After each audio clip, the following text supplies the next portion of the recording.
Do you see yourself as a prospering winner, or do you see yourself as an anxious competitor? What was the fighter that he knocked out in 45 seconds? Yeah. You know what? He said he visualized it before. Yeah, he did. He visualized doing that before. I said his right hand would get him into trouble. It's the shot I predicted. I said he'd overload on his right hand. I said I'd slip. I said I'd bang the left hook. And that's what happened. Jose Aldo Jr. Conor relaxed and smiling. Oh! Just slapped him! Conor McGregor! Do you have a vision of what your outstanding day looks like, but also where you're going with this thing? Do you really know where you're going so you can put that intensity into that? It's almost like this, and it draws that thing to you. It's our vision and our energy and our everything that we're putting into it daily.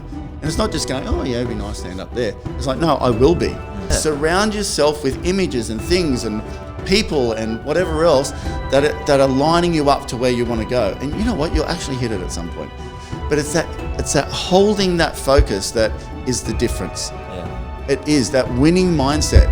Do you see yourself as someone who is absolutely winning at life? And even if you're not, so if something smacks you in the face, you know what I see it as? An opportunity to rise like a phoenix. That's what I do. So you know in those movies or whatever, well, it doesn't rise from up there and rise again. It rises from there and goes up there, and it's impressive. You know, Robert Downey Jr. went to jail. I was thinking about him the other day. Went to jail. Now he's like more famous than he was before. Winners are winners because they see themselves as winners. That's it for today.